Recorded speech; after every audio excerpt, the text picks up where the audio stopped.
मध्यरात्री घाटात वृद्ध महिला रडत होती। 2 प्रवाशांनी गाडी थांबवली आणि जवळ जाताच संपूर्ण महाराष्ट्र हादरला। हा काय प्रकार? ही घटना नाशिक जिल्ह्यातील सप्तशृंगी घाट परिसरातील आहे। रात्रीची वेळ, आजूबाजूला काळोख, घाटाचा वळणावळणाचा रस्ता आणि रस्त्यावर तुरळक वाहनांची ये-जा।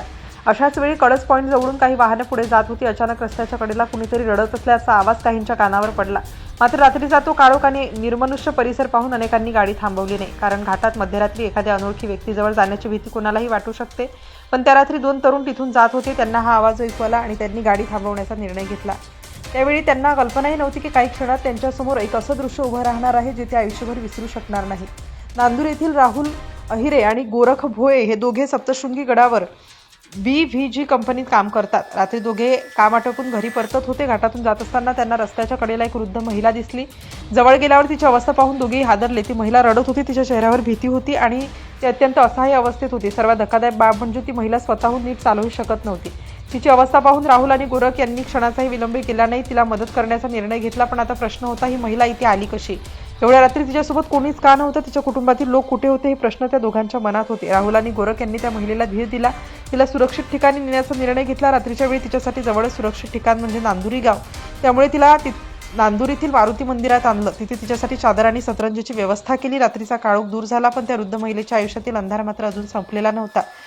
ती कुठून आली होती, तिचं घर कुठे होतं, तिला तिथे कोणी आणले याची माहिती मिळवण्याचा प्रयत्न सुरू झाला। मात्र महिला अशिक्षित असल्याने तिला घरचा संपूर्ण पत्ता सांगता येत नव्हता। तिच्या तोंडून मिळणारी प्रत्येक माहिती पोलिसांसाठी महत्त्वाची होती, पण त्या माहितीमागे दडलेलं सत्य अजून समोर आलेलं नव्हतं। दुसऱ्या दिवशी सकाळी राहुल आणि गोरख यांनी या घटनेची माहिती स्थानिक पोलिसांना दिली। पोलिसांनी वृद्ध महिलेची चौकशी सुरू केली। सुरुवातीला तिच्या बोलण्यातून फारशी माहिती मिळत नव्हती, पण हळूहळू काही गोष्टी समोर येऊ लागल्या। महिला नाशिक परिसरातील असल्याचं समोर आलं, मात्र तिला नेमक्या ठिकाणाचा पत्ता सांगता येत नव्हता। तिची शारीरिक अवस्था अत्यंत गंभीर होती। तिला लकवा झालेला असल्याने चालता फिरता येत नव्हतं, त्यामुळे त्या एक प्रश्न अधिकच गंभीर बनला। ही महिला एवढ्या दूर घाटात आली तरी कशी? तिला कुणी आणलं असेल, आणि जर कुणीतरी आणलं असेल तर तो व्यक्ती तिथे तिला एकटं सोडून का गेला? या सगळ्या प्रश्नांची उत्तरं मिळत असतानाच या घटनेला आणखी एक वेगळं वळण मिळालं। नांदुराजवळील सप्तशृंगी वृद्धाश्रमाचे संचालक गंगा पगार यांना या वृद्ध महिलेबाबत माहिती मिळाली। महिलेची अवस्था पाहता तिला सुरक्षित आणि कायमस्वरूपी आधाराची गरज असल्याचं स्पष्ट होत होतं। त्यानंतर नांदुरी पोलीस ठाण्यातील कर्मचाऱ्यांच्या मदतीने तिला वृद्धाश्रमात आणण्यात आलं। आता निदान तिच्या डोक्यावर छप्पर होतं, तिच्यासाठी जेवण, राहण्याची आणि आवश्यक काळजी घेण्याची व्यवस्था झाली होती। पण वृद्धाश्रमात पोहोचल्यानंतर तिच्या आयुष्याची जी कहाणी समोर आली, तिने उपस्थित असलेल्या प्रत्येकाच्या मनाला चटका लावला। तर वृद्ध महिलेचं नाव होतं कमळाबाई पुंडलिक मोरे। त्या नाशिकमधील रामवाडी परिसरातील रहिवासी असल्याचं समोर आलं। कमळाबाईंच्या कुटुंबाबाबत माहिती घेतली असता आणखी एक महत्त्वाची गोष्ट समोर आली, त्यांना एक मुलगा आणि एक विधवा मुलगी आहे। म्हणजेच आयुष्याच्या या उतार वयात त्यांच्यासाठी कुटुंब असायला हवं होतं, आपली माणसं जवळ असायला हवं होती। पण ज्या वयात आईला आधाराची सर्वाधिक गरज असते, त्याच वयात कमळाबाई एका अनोळखी घाटात मध्यरात्री एकट्या आणि रडत सापडल्या होत्या। हा विरोधाभासच या संपूर्ण घटनेला अधिक वेदनादायक बनवत होता। पण अजून एक धक्कादायक माहिती समोर यायची बाकी होती। कमळाबाईचा मुलगा काही बेरोजगार किंवा असहाय्य व्यक्ती नव्हता। नाशिकमधील वर्दळीच्या परिसरात त्याचा लस्सी आणि मठ्ठ्याचा व्यवसाय असल्याचं सांगण्यात आलं। म्हणजे व्यवसायात स्थिरावलेला मुलगा, स्वतःचं आयुष्य उभं केलेला मुलगा आणि त्याच मुलाची आई मात्र वृद्धापकाळात अशा अवस्थेत घाटात आढळली। ही माहिती समोर आल्यानंतर त्या रात्रीच्या प्रसंगाकडे पाहण्याचा दृष्टिकोनच बदलला। कारण आता प्रश्न फक्त ही महिला घाटात कशी आली एवढाच राहिला नव्हता। प्रश्न असा होता की तिला इथे कोण घेऊन आलं होतं आणि तिला तिथे सोडण्यामागचं कारण काय होतं? कमळाबाईंनी आपल्या आयुष्याची कहाणी सांगायला सुरुवात केली तेव्हा त्यांच्या डोळ्यात अश्रू होते। त्यांनी सांगितलेल्या माहितीनुसार त्यांनी आपल्या मुलाला लहानाचं मोठं केलं, आयुष्यभर त्याच्यासाठी कष्ट घेतले, गंगेवर ओझे वाहिली, कष्टाची कामं केली, संसाराचा गाढा ओढला आणि मुलाला शिक्षण दिलं। आई म्हणून जे काही करता येईल ते त्यांनी केलं। स्वतःच्या सुखाचा विचार न करता मुलाच्या भवितव्याचा विचार केला। ज्या मुलासाठी आयुष्य खर्ची घातलं तोच मुलगा मोठा झाल्यानंतर व्यवसाय स्थिरावला। पण काळ बदलला, परिस्थिती बदलली आणि आईच्या आयुष्याचा शेवटचा टप्पा मात्र अश्रूंनी भरला। कमळाबाईंच्या कथनातून हळूहळू त्या रात्रीचं गूढ उलगडत गेलं।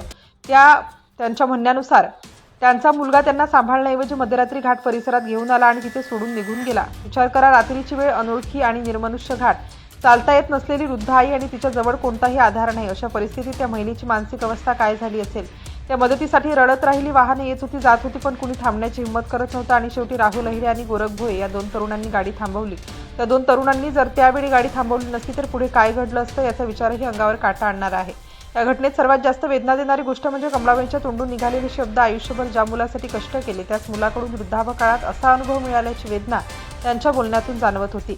आईवडील मुलांना मोठं करताना स्वतःच्या गरजा बाजूला ठेवतात, त्यांच्या भविष्यासाठी विचार करतात, पण त्यांचं आईवडिलांचं जेव्हा वय होतं, शरीर साथ देईन असं होतं, तेव्हा दुसऱ्याच्या आजाराची गरज जेव्हा त्यांना निर्माण होते, तेव्हा त्यांनाच ओझं समजलं जातं आणि त्या वेदनेलाही शब्द अपुरे पडतात. कमळाबाईंच्या बाबतीतही असंच काहीसं घडलं असल्याचं त्याच्या कथनामधून समोर आलं. आता कमळाबाई सुरक्षित आहेत. सप्तशृंगी वृद्धाश्रमात त्यांची व्यवस्था करण्यात आली आहे. त्यांना लकवा असल्याने त्यांच्या हालचालींवर मर्यादा आहे. त्यामुळे वृद्धाश्रमात त्यांची योग्य काळजी घेतली जात आहे. मात्र त्यांच्या आयुष्यातील तो प्रश्न अजूनही कायम आहे. ज्या मुलाला त्यांनी जन्म दिला, वाढवला आणि शिक्षण दिलं, त्याच मुलांनी शेवटी त्यांना असा आधार का दिला नाही, या प्रश्नाचं उत्तर कदाचित त्या मुलाकडे असेल. पण या घटनेने समाजासमोर एक मोठा प्रश्न नक्की उभा केलाय. आईवडिलांनी मुलांसाठी आयुष्यभर कष्ट करायचे आणि त्यांच्या उतारवयात त्यांनाच परके व्हावं लागायचं तर मग कुटुंब नावाचा नात्याचा अर्थ नेमका काय उरतो?